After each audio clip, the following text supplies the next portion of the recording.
Hello there, it's your Storytime reader, Ms Nikki. If this is your first time on this channel, welcome.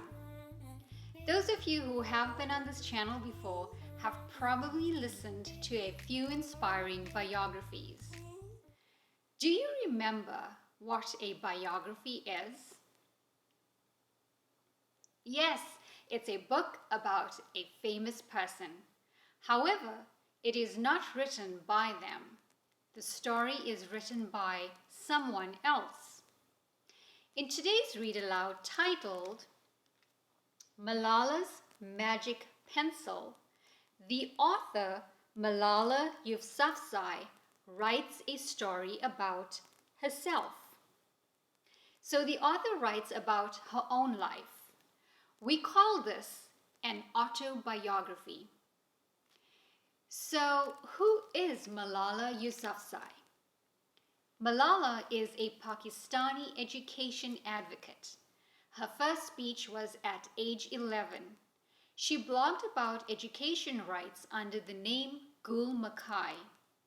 She survived an assassination attempt at age 15, gave a speech at the UN Assembly on her 16th birthday, and she won the Nobel Peace Prize at age 17, making her the youngest person to receive the Nobel Peace Prize. These are just a few facts about Malala Yousafzai. I hope you take some time after listening to the read aloud to research and learn more about this inspiring person, whose actions and beliefs continue to inspire each day. Malala's Magic Pencil, written by Malala Yousafzai and illustrated by Kerascoët. Do you believe in magic? When I was younger, I used to watch a TV show about a boy who had a magic pencil. If he was hungry, he drew a bowl of curry and it appeared. If he and his friends were in danger, he drew a police officer. The boy was a little hero, always protecting people who needed help. How I wanted a magic pencil too. If I had a magic pencil, I would use it to put a lock on my door so my brothers couldn't bother me. Stop time so I could sleep an extra hour every morning. Erase the smell of the trash dump near our house. And I would use it to make other people happy. I would draw the most beautiful dresses in the world for my mother, the best buildings in the valley for my father, so he could open many schools where children would study for free. A proper ball so my brothers and I no longer had to play with an old sock stuffed with rubbish. Every night before I went to bed, I wished for a magic pencil of my own. And every morning I would wake up and check my cupboard. But the magic pencil was never there. One day, I was throwing away potato peels and eggshells at the dump. I was wrinkling my nose, swatting away flies and making sure I didn't step on anything dirty in my nice shoes, when I saw a girl about my age sorting trash into piles. Nearby, boys were fishing for metal scraps using magnets on strings. When my father returned home from work, I told him what I'd seen. It made him sad. "Abba," I said. "Yes, Johnny," he said back. I always liked when he called me dear one. Why haven't I seen that girl in my class? "Because," he said, but he didn't finish right away. "Because, Johnny, in our country, not everyone sends their daughters to school, and some children must work to support their family. Those boys will sell the metal scraps they find. If they went to school, their families would go hungry.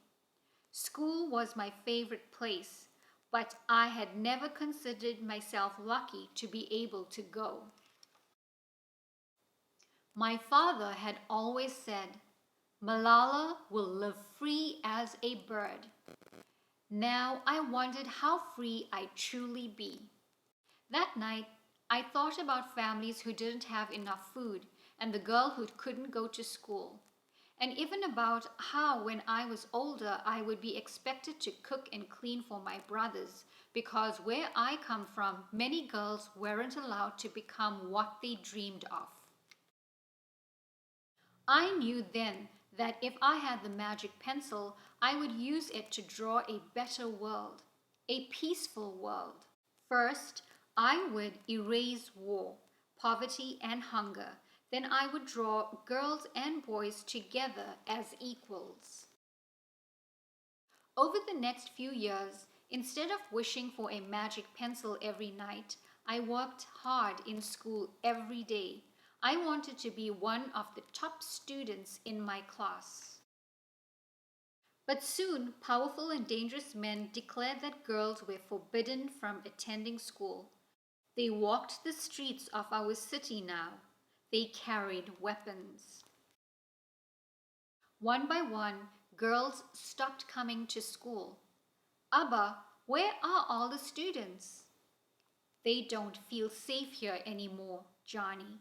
How could a few men stop all girls in our valley from going to school? If more people knew what was happening to us, I thought, they might help. Wishing wasn't enough. Someone needed to speak out. Why not me? I wrote about what it felt like to be scared to walk to school and how some of my friends had moved away because of the threat they faced in our city. I wrote about how much I loved school and how proud I was of my uniform. Once I started writing, I didn't stop. I wrote speeches and traveled around my country, sharing my story. I even talked to a reporter from a famous international newspaper. People actually wanted to learn about my life. I spoke for all the girls in my valley who couldn't speak for themselves. My voice became so powerful that the dangerous men tried to silence me. But they failed. And now my voice is louder than ever, louder because people have joined me, and together we make a chorus, standing up for what we believe. We raise our voices for those in need, help people in danger even if they are an ocean away. Think of the world as a family. Do you still believe in magic? I do. I wrote alone in my room, but people all over the world were reading my story. Millions now know it and help me spread my message of hope. I had at last found the magic I was looking for, in my words and in my work. I am Malala. I've always wished I could make the world a more peaceful place, and every day I work to make my wish come true. One child, one teacher, one book, and one pen can change the world. A message from Malala. Dear friend, when we are young, we feel powerless. We rely on adults to do the serious work. However, when real danger threatened my right to go to school, I felt stronger than ever, and I found power in my voice. Once I wished for Sanju's magic pencil. Now I know that when you find your voice, every pencil can be magic. I hope that my story inspires you to find the magic in your own life and to always speak up for what you believe in. Magic is everywhere in the world, in knowledge, beauty, love, peace. The magic is in you, in your words, in your voice. Malala. The end. Always remember this: your life has purpose. Your story is important. Your dreams count. Your voice matters. You were born to make an impact. I hope you enjoyed today's inspiring story. Until next time, take care of yourself and each other.